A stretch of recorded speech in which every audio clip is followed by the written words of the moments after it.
So in this video we're going to unbox another vintage PC to add to my stack that you can see there of laptops and desktops that we're going to make use of for future videos. So let's get to it.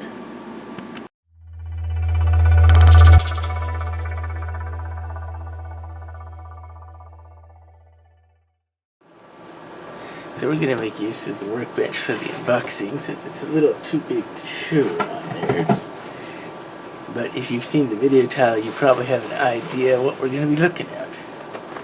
But first, let me pull out the keyboard here that we got in the box, coming in a Memorex keyboard from Windows 95 and 98. Although it's not a Memorex keyboard, it is in fact a Packard Bell original PS2 style keyboard. Looks to be in pretty decent shape. Touching all the keys. Usually this inner key. Okay, that's not too good. Sometimes the inner key can get a little sticky and stick. That's not too bad. So we got our Packard Bell PS2 keyboard, but let's get to the main item out of the box here.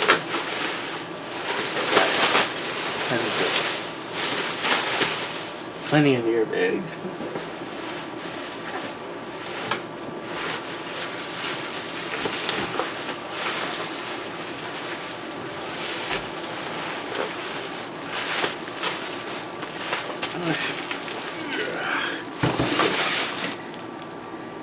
Here it is. Of course, it's still a bubble wrap and it's a little hard to see. Next for this operation. This is a Packard Bell Legend 100 CD off of eBay. Get into the specs a little more once I get it out of our bubble wrap.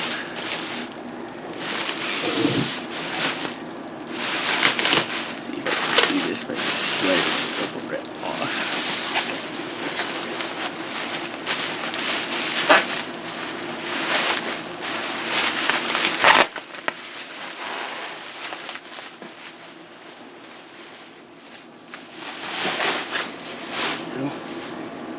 Now I got the wrapping off. So let me readjust the camera here. Get this turned around. This down.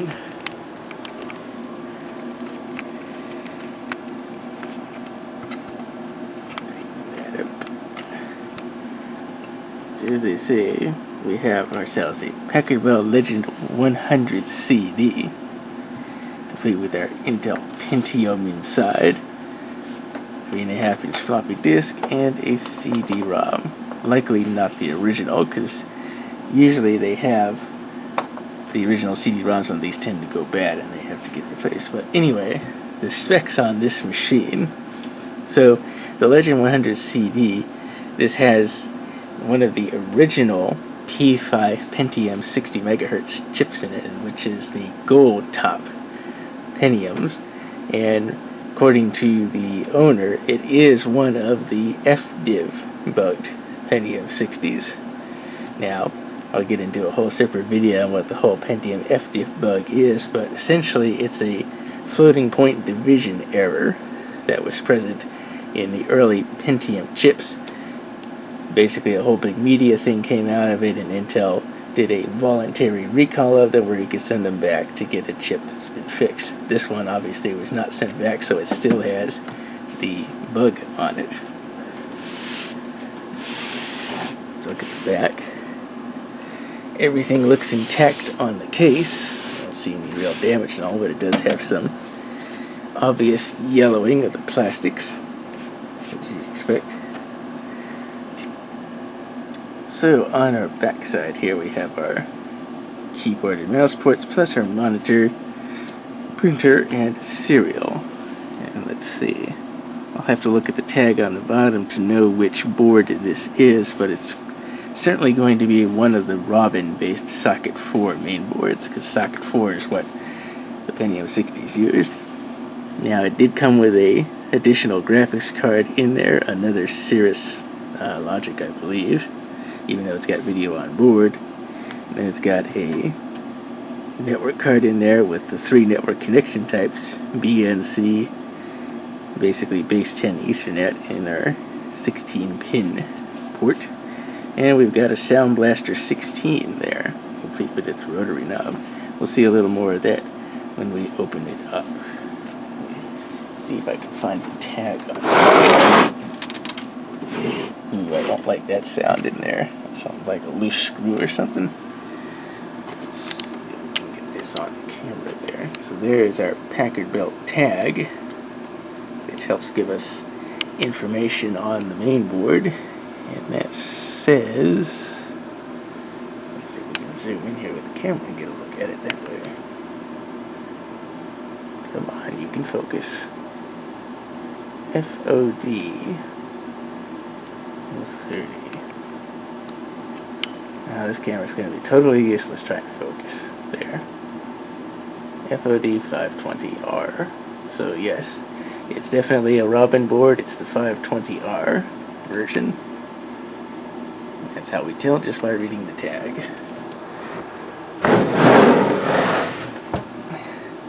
So let's get on to taking the cover off and taking a look at the guts inside. Reorient this thing again. I'll just do it down here. I'll find me a screwdriver. Now it does have some user upgrades on it, like the original hard drive has been upgraded to 2.1 gigabytes. As I say, it's got the additional cards in there. I don't believe it has, well, it surely doesn't have the original sound card that would be in it. These things, I don't think. There we go. So it certainly doesn't have the original Aztec style graphics, not graphics, sound card in here. And it probably would have had, of course I've got one sitting in a box, the Aztec sound and modem combo card, the i38, I think MNS 834, I think is what it is. It's a very long card with relays and chips on it and stuff like that, because again it combines both audio functions and telephony in there for your modem.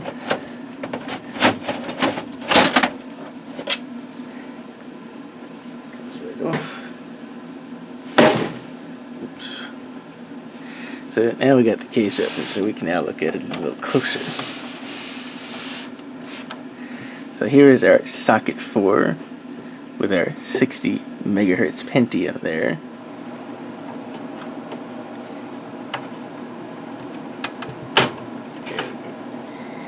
Just had to view it from the top. That off. Ooh, and it's got a bunch of thermal paste on there. That would explain why it was so hard to come off, but that's our Socket 4 Pentium. Can't really see the top of it because of all the thermal pasting. So let's get our lever open here.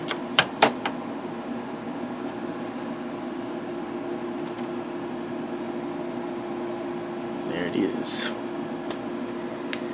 Right there. And you can read from the details what the processor is. Again, it'll say all the specs, but yes, it would say Intel Pentium, etc., etc., but it's got thermal paste on it and I don't want to clean it off right now, so we'll leave that be. Although there is some oily liquid, can you see that? On the chip it's got some stuff down in there. So I guess it's a good thing I pulled it off because it looks like we need to clean it up a little bit. Give it a second. So I've gone ahead and put our Pentium 60 back in the socket there, complete with its heatsink and fan. I see the user did add an additional chassis fan there to help blow air into the case. And of course, here's our 3 cards. We have a PCI based gateway card. I looked back at the auction for this to get all the specs. So this is a 2 megabyte Cirrus Logic card. It's a bit of a upgrade one from the Onboard, but I'll probably be taking that out and using the Onboard video. We have got a 3-com Ethernet card here. Again, I showed you all the connections on the back. And then we have our Sound Blaster 16 card here. Now, while I might keep that in, I'm probably going to take all these cards out and put more period correct stuff in there. I'll see about it. And let's see, we also have upgraded memory. You can see in the back there, there's 48 megabytes of fast page memory installed in here. Let's check it around. Now we do have our CD-ROM here, which I mentioned, and this is a 4x speed CD-ROM, so I'll probably be taking that out and putting something a little more modern and faster in there. Now let me see if I can get the camera up here so I can look inside.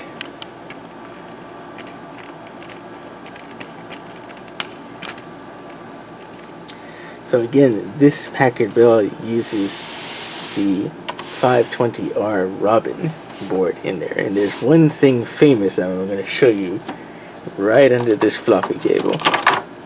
You can see right down in there, you see something that says Dallas, a DS12887. So this board is using one of the infamous Dallas Semiconductor real-time clock chips in it for, again, the real-time clock functionality, and they have a built-in battery, and they're usually guaranteed for 10 years, and I assure you this one is well expired. Even the seller said it was. And the thing is, Packard Bell solders these directly to the main board instead of using a proper I/O socket. So what I'm going to have to do is take this board out and desolder this chip, put a actual I/O socket in there, and then I've got plenty of Dallas chips here. Like I've got this DS12C887 plus a regular 887 and an 887A and a couple of others that I can just put in here and it'll work just fine. But I got to get that one out. The PC will work fine with the battery dead, but you'll have to set the date and clock and a couple of other settings each time you turn it on. Got our typical IDE connections in there. That's really the big thing with the Robin boards, is the use of that Dallas clock chip. They also do have a socket 5 Robin board that also uses the Dallas clock chip, but that pretty much is where it ends. So just the 520, and then I think it's the 540 or 550 that has the other Dallas clock chip for socket 5 Pentiums. So that's pretty much it for the inside. So I'm going to put the cover back on, hook up a monitor, the keyboard, a mouse, and let's turn this thing on and do some diagnostics and check some stuff out. So I got a monitor set up. I have another keyboard that was already out here from Micro that I'm going to use, and I've got 2 floppy disks here with programs. One has a Navratil System Info, which is a really nice system information program that I'll demo in another video, but we'll see some of it here. And then I've also got PC-Doctor, and if any of you have seen my video with the floppy drive sounds, PC-Doctor is the test program that tests out those drives that made those sounds. So, got our keyboard, mouse, and monitor hooked up. It's powered up. And let's turn on the computer, see what happens.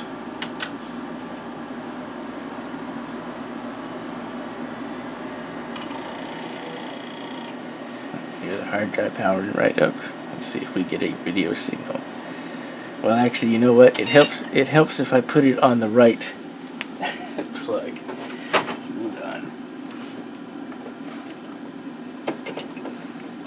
I was wondering why I didn't get video. That's because I had plugged into the main board and not the video card that's on here.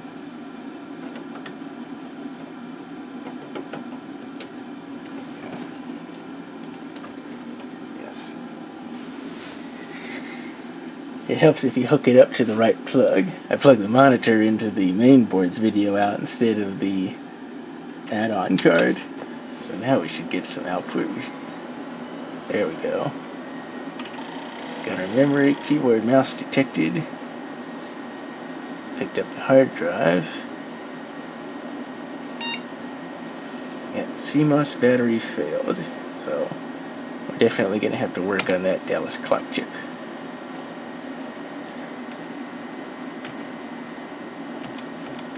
Hard drive, CEF. Now again, I don't know about the CD-ROM drive. We're going to have to figure that out because the age of these main boards, it may require me to have to use one of the ISA cards with the soundboard's onboard CD-ROM capabilities, but we'll check that further on. Here's our Pentium family, 60 megahertz.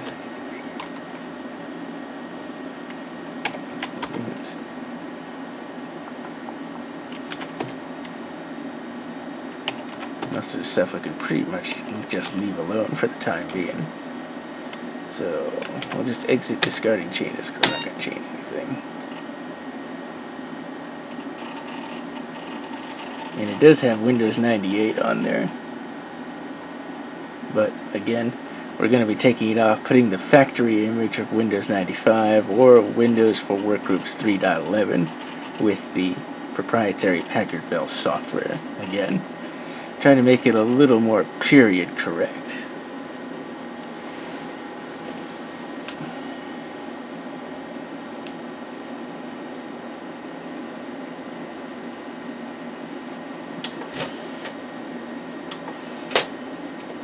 That CD-ROM tray comes in and out really fast.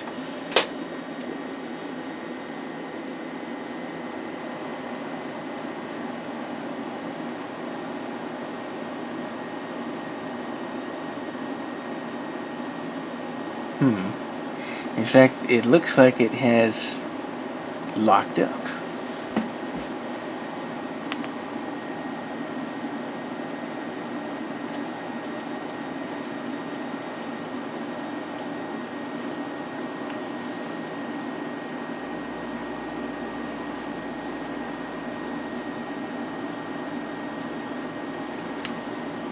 Oh, that's never good.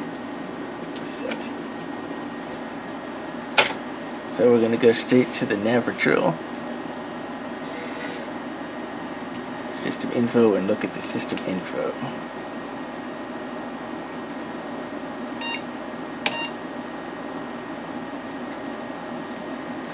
I hope my camera is picking the text up off the monitor well, because I don't have it running in manual mode like I would for Viral Rewind or something where the focus is manually set.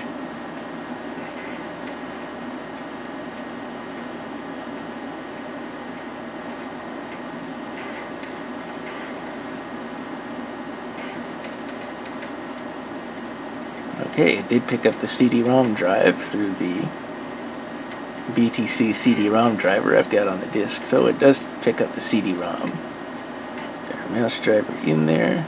Let's see if it enables the sound card. Well, it detected the Sound Blaster 16 card with my Unisound driver. And now we're loading our system information program, Navratil. This is a nice little piece of software for seeing all the information of the hardware and software components that are on the system.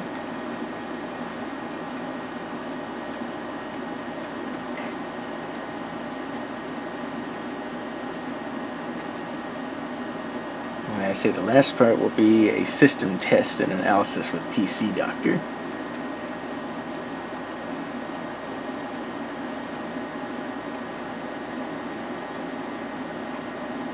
I'm sure it's going to tell me the system time and date's wrong. I'm surprised though that it's saying 2018, September 4th, 2018. I don't know why it crashes to that. For a dead battery on the Dallas clock chip. So it's correctly identified it as a PC-AT or compatible with an ISA plus PCI based board. 60 megahertz Intel Pentium, running in virtual 86 mode because I've got both highmemory.sys and EMM386 running on this floppy disk. And coprocessor, which of course is the floating point unit. BIOS, which is correct, it's an AMI BIOS, American Megatrends. Plug and play.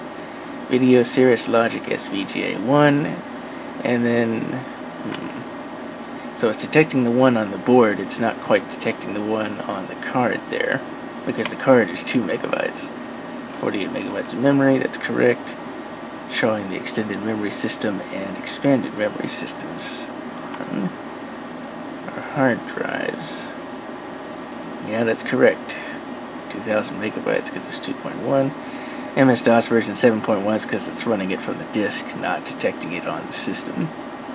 PS2 mouse, 18-inch keyboard, 2 serial, 1 parallel, 1 game. That's correct because there's a 9-pin serial and there's another serial port on board, the main board, for a modem card, which I do have, which I might put in there. And that's not detecting the network card, and the Sound Blaster compatible, which is the Sound Blaster 16 and the CD-ROM, because we have the CD-ROM driver loaded. So let's get into the details.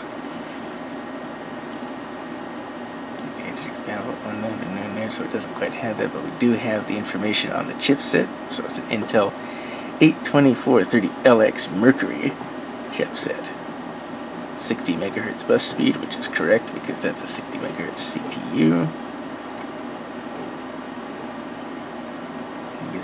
It chips on the CPU PCI bridge, IDE controller, system I/O components, and the video adapter. Alright, how about the processor? So Intel Pentium 60 megahertz, family 5, model 1. So again, that proves it is not the updated models that did not have the FDIV bug in them. Original OEM processor, genuine Intel. And this course is just telling us what the processor is capable of doing. Coprocessor. This is the floating point unit. Let's look at the BIOS. AMI American Megatrends, dated November 9th, 1994. Tell us what services are present. And also the ROM modules for what's being addressed. Video. So Cirrus CL GD55446. So this is correct for the expansion card. I'm surprised it's only showing 1 megabyte. Because the onboard video is 5434 and the one on the card is 5446. Yeah, STD Nitro 64. That's the manufacturer of it. I'm surprised it's giving me monitor information, because this is a 15-inch KDS monitor, so that monitor size is not correct with the viewable images.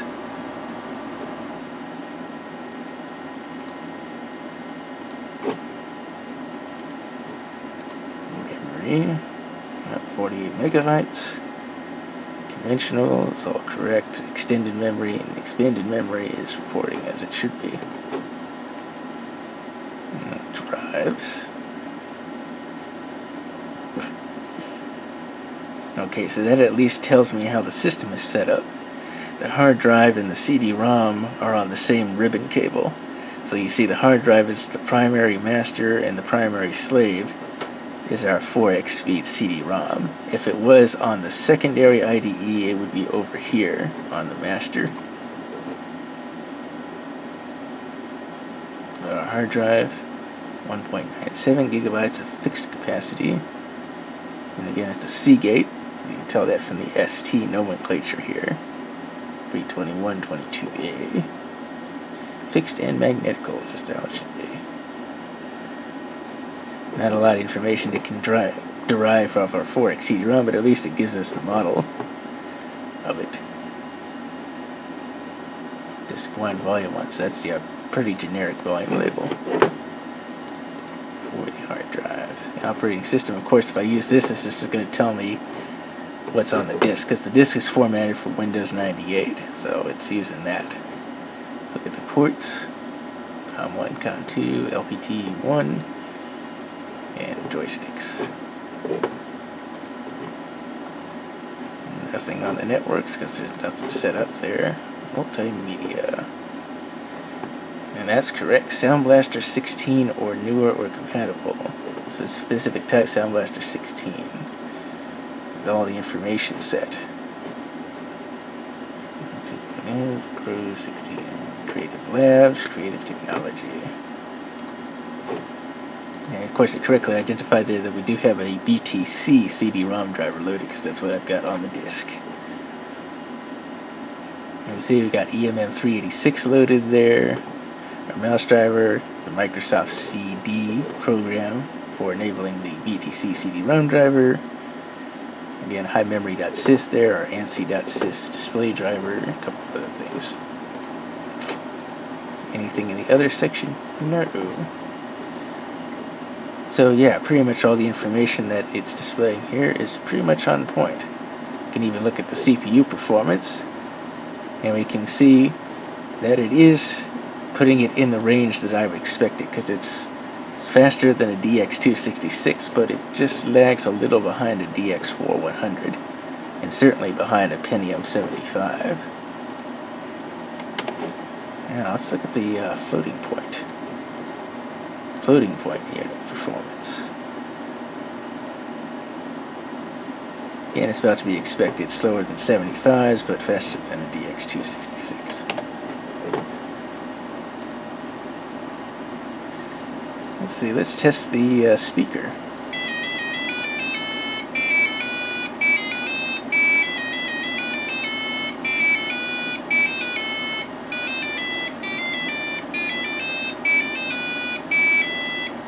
I can't say there's anything wrong with the internal speaker.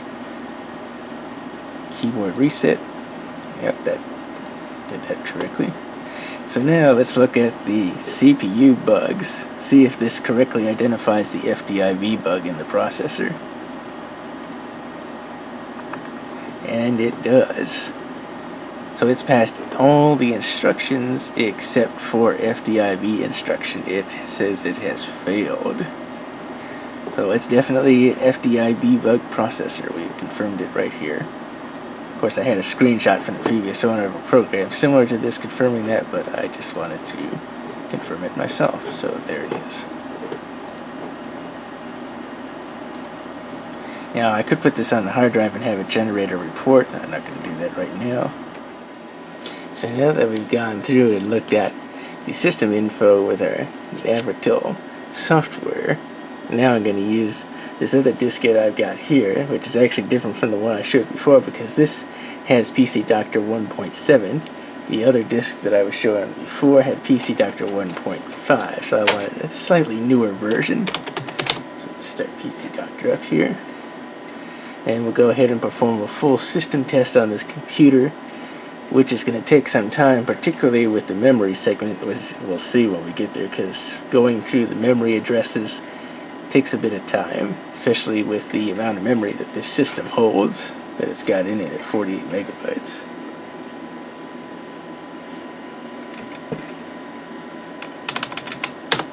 So we'll go down to all tests, and we got our test we can select. So we'll test our CPU, the coprocessor, which is our floating point unit, the base RAM, the extended and expanded, along with our system board, the video output, our communications ports, our LPT printer port, the hard disk, the floppy drive, any miscellaneous stuff, any modem based stuff, and our CD-ROM. And for that, I'm going to need a CD to put in our 4X drive, and I'm trying to decide between this old launch volume 26 disc or my iOmega Zip 250 owner's manual install video disc. I think I will use the Zip. Of course, depending on the age of this drive, who knows. Sneeze there. Let's go ahead and hit F5. It will check if there's a floppy in the drive and if there's a CD in the optical drive. So let's see if it does that. Insert the data CD-ROM disk into the CD-ROM drive. Press spacebar to continue. And now it's proceeding. So now it's running tests on the CPU. Now it's running it on the FPU. And now we get to the memory, and this is where it's going to take some time, so I am going to step away for a little bit while it goes through the memory addressing, and we'll come back when it gets to around the video section, and we'll know because it'll tell us that the screen is probably going to start flashing.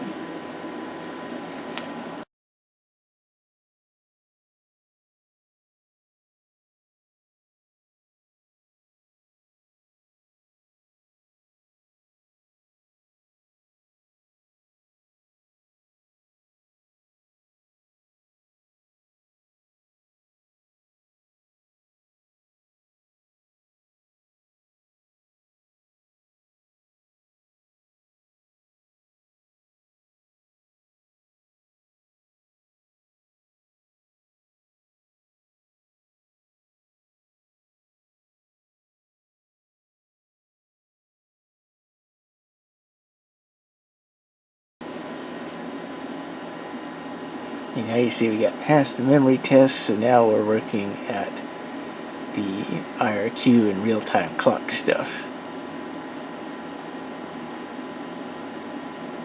And down to the CMOS, testing the keyboard. And now it's at the video test, which I told you about, which would tell us, because now it's telling us the screen's going to flash as it goes through various video modes.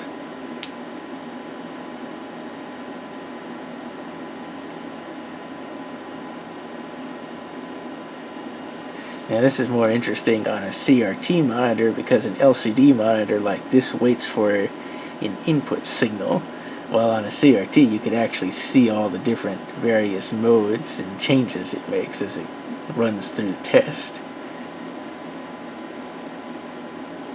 Here we're getting different snippets of the various text modes that it can run in for DAWs.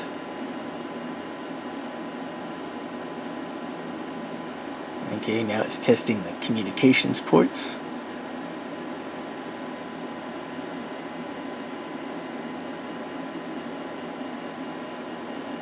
Looks like on COM1 it got some miscompared data back on it. And this is COM2. I don't know if it's going to find anything there or not.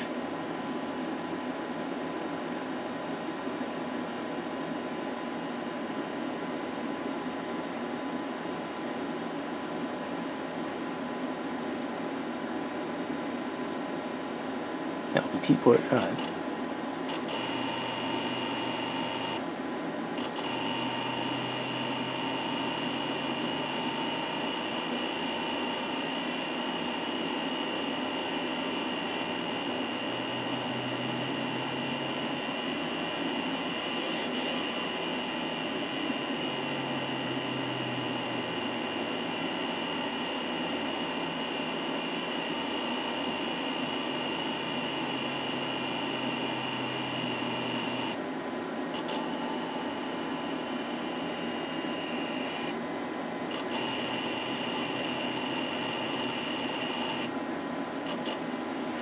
Now I decided to stay quiet during the fixed disk test there because the fixed disk test is also an interesting thing of sounds to listen to, just like the floppy disk test is with the sounds that it makes, like I've showed in a video. I haven't done one on hard disk sounds yet using this test, but that's why I decided to stay quiet so you can kind of see what that sounds like.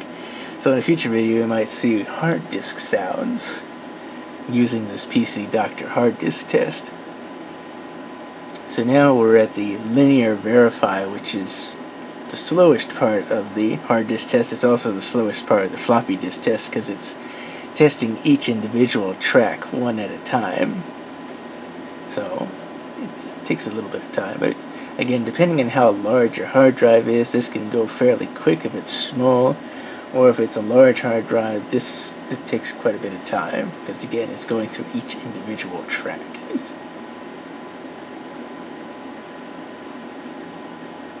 In fact, if you look at the top there, it tells you that it has 4,092 tracks on that fixed disk, so that's how many it has to check individually.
course, the testing of the floppy disk drive will also tell us if there's anything wrong with the floppy disk itself that I've got PC-Doctor installed on there. Because if there's any issue with the actual floppy disk, it will show up on the test here.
Now just going through the linear verify test.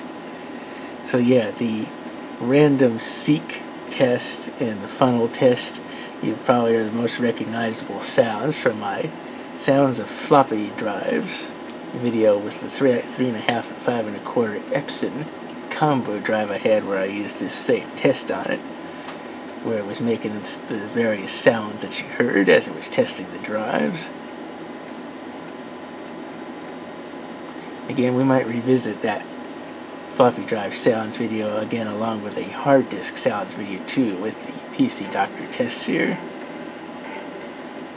Now, yeah, see, we got there's a bad track on our floppy disk there. That's not the fault of the drive, that's the fault of the disk. It looks like the end tracks are bad on the disk.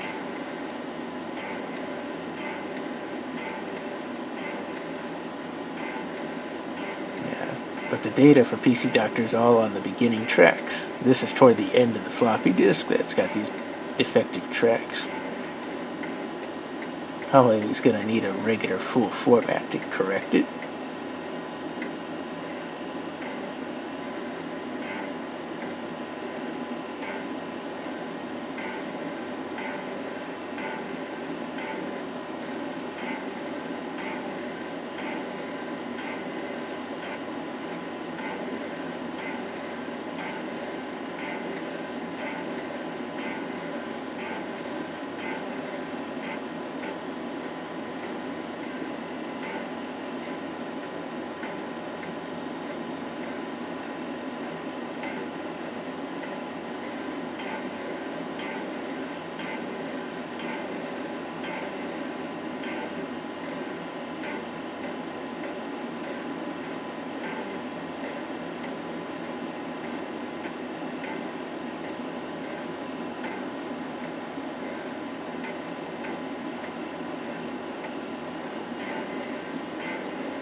testing Sound Blaster.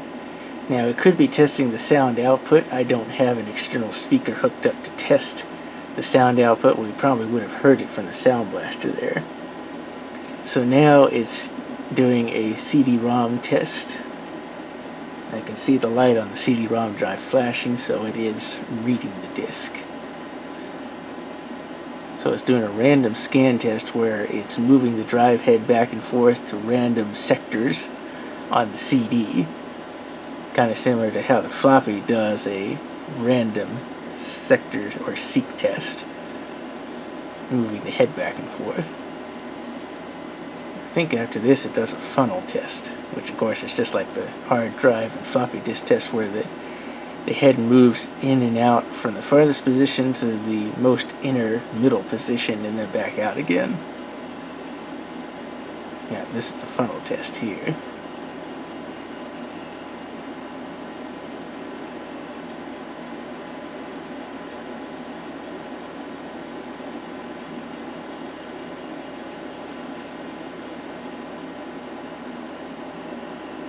Modem test.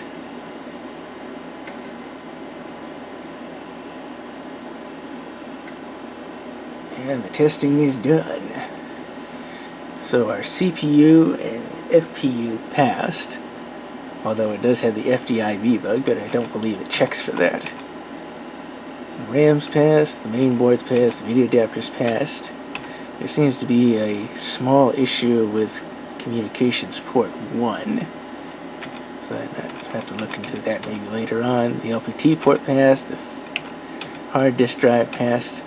The floppy drive is actually fine. It's just that the floppy disk I have in there that PC-Doctor is on here seems to have some bad tracks toward the end of the disk, which is where these errors came from.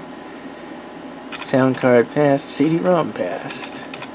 Now it can't detect a modem because the modem is not set up on here. Of course, there is no physical modem on here, so it's not going to detect one anyway.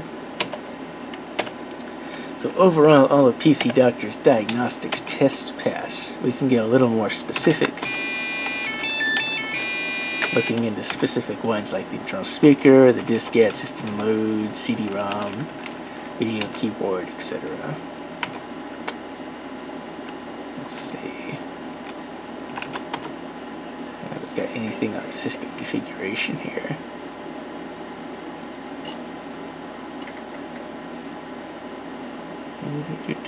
And there it goes. It says there, FDIV bug present. So if we go to the system configuration section of PC-Doctor, it does check for the presence of the FDIV bug and has confirmed it. So both the Navratil system configuration and the system configuration of PC-Doctor both say that we have a FDIV bugged processor, which was again part of the reason why I got this system, because I wanted that FDIV processor because they're rare. So everything that it did detect the 3Com Etherlink 3 network card on there, which apparently the last program we were using was not able to see. And again, it's seeing a Sound Blaster 16 as the Packard Bell DSP, but we know what that is. VJSTB Nitro 64.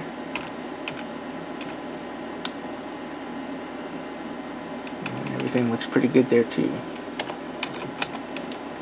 Exit Diagnostics. Of course, we don't have the right file in there. Go back to this one.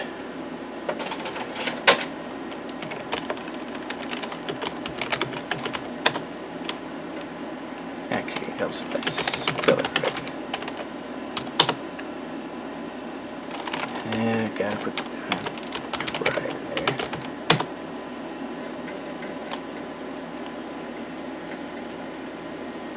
Alright. Well, that pretty much concludes the preliminary analysis here on our Packard Bell Legend 100 CD.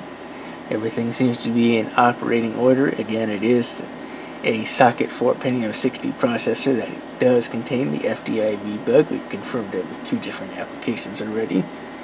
And we will have to do something about that Dallas DS12887 real-time clock chip. Get it desoldered off the board, put an actual socket in there and put one of these new Dallas clock chips that I have over here into the system, and this thing should be ready to go. So with that, I'll leave it there. So I thought also, just for the sake of things, that I would at least get the Packard Bell booted up here in the safe mode so we can at least look at the operating system that's installed on it, because I've tried step-by-step confirmation and other things to try to get Windows 98 to boot in normal mode, and it just wasn't having it. So we're going to boot it in the safe mode here. You can see we get our nice anime background here from the previous user. You can see we got Netscape out here. Mail and news groups. Properties. These registered to a coaster family. And processor, 48 megabytes of RAM. And yeah, everything is running in compatibility mode because of safe mode. Let's see what we got. Fantor Media Vision SCSI Host Controller. I wonder if that's responsible for part of the reason, because why would there be a SCSI host controller on here when there's no SCSI card? Etherlink anything real fast. Mainboard. Yeah, I don't know why it's got 3 monitors there. Controller. Probably just display adapters. Yeah, so there's the internal on the board, 5434. There's the one that's on PCI, 5446. Not sure where that comes from, that other one. Some conflicting hardware things they've got going on here. TEAC CD-ROM drive. Sound Blaster 16, streaming clock. All kinds of stuff I don't think it needs. System devices. Any processor bridges. Yeah, we saw this information in our system configs. That clock. You can only get so much from that. Well, we look at our numeric data processor. We go to settings and it tells us this numeric processor in this computer can sometimes compute inaccurate results when dividing large numbers, so it is aware of the FDIV bug. And we have our options here. This would be grayed out if it didn't have that bug present. We might even be able to calculate it here. I'd have to look up the numbers. Oh, that's an interesting program to have. Adult chat.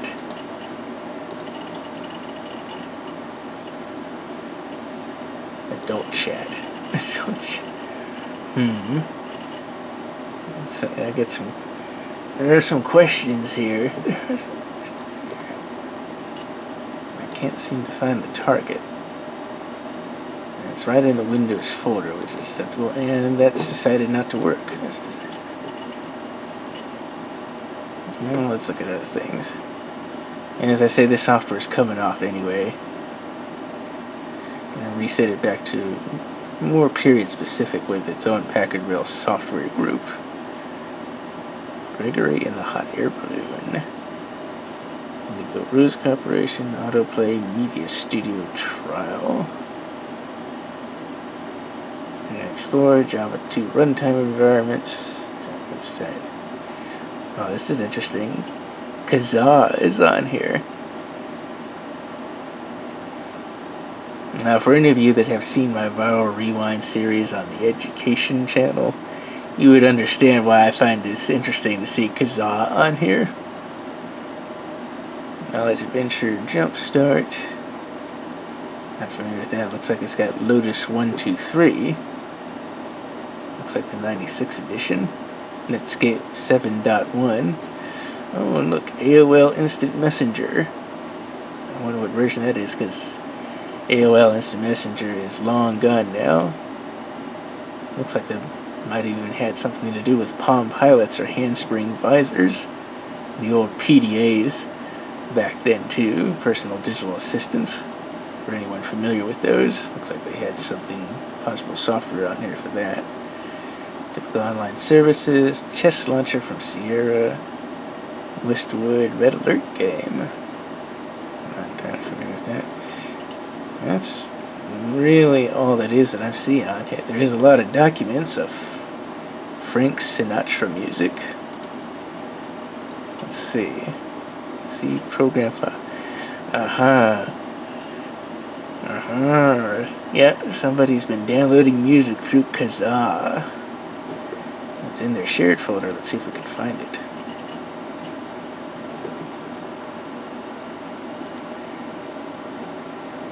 Yep, somebody must like Frank Sinatra and was downloading their music through Kazaa back in the day.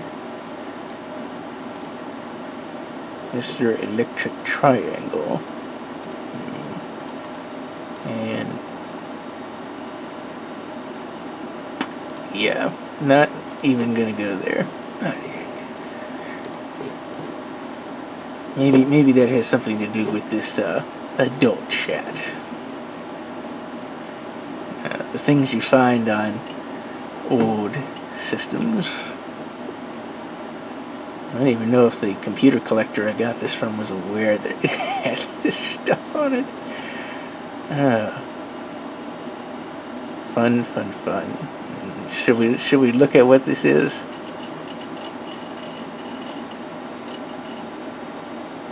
Oh, it's just a bunch of scribbly scribbles.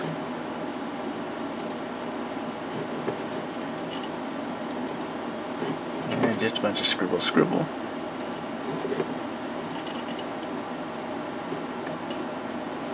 And documents, we've already looked at that. What is this NS setup here? I don't know. But knowing how viruses can masquerade at things, again, Kazaa was one of the things that you could get viruses through. It could very well be pulled through Kazaa and be masquerading as something.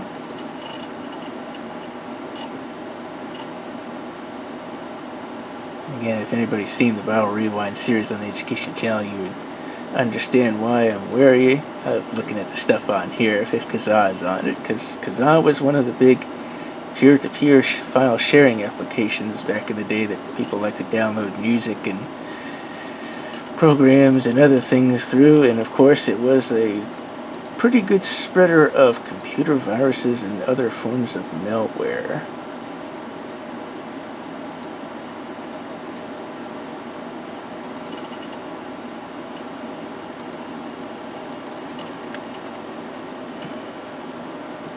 MatchNet.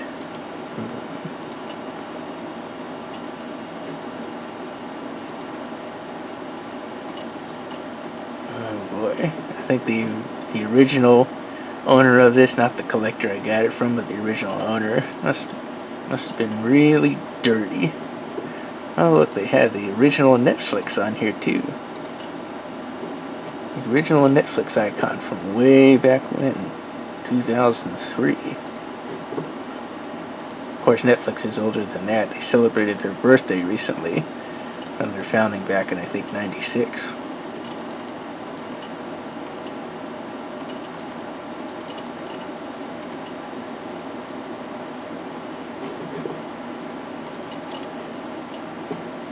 Kazaa Promotions.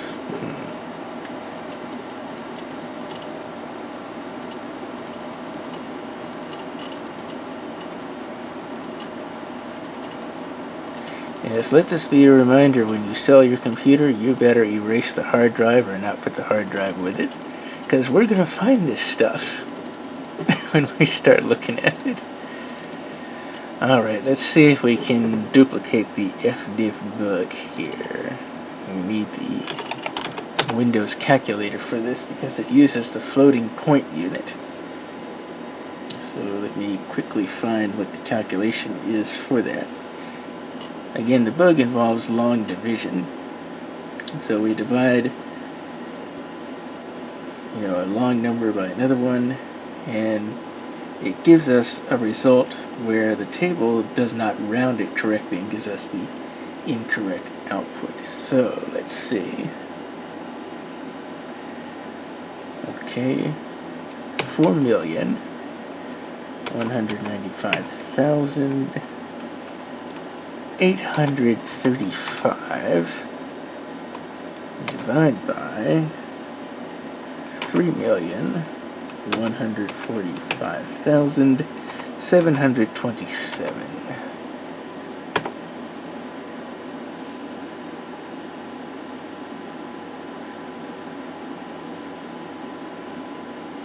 Interesting. That's given me the correct number. I wonder if Windows 98, you know what, the Windows 98 calculator is probably not using the floating point unit, because that is the correct number there, 1.33820,449, etc., etc. Because the wrong answer is 1.33739,068. So that is not using the floating point unit, or the FPU. So the Windows 98 calculator apparently has been updated to accommodate that FDIV bug. If this was Windows 95 using its calculator, it would certainly show it. I'm trying to wonder, of course I'm trying to remember certain Lotus programs, which one is a spreadsheet. Because maybe the Lotus spreadsheet program here is old enough. No, that's not going to work. That's an organizer.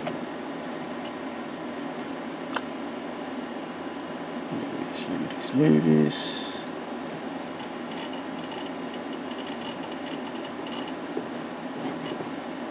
Smart Suite. 1, 2, 3 worksheets.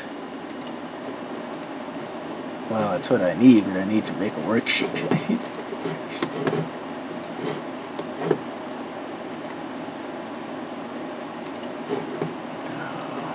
Where is the normal Lotus 1, 2, 3? There it is. Let's see if it can do a calculation with the Lotus spreadsheet app here. I don't want a template. Alright, let's see if we can do it here. I hope it uses the same mannerisms as Excel. 4,195,835 divided by 3,145,727. Yes, that's the wrong answer. So you can see that Lotus here is giving us the wrong answer, because as we saw in calculator, the Windows 98 calculator has been corrected for this error showing up.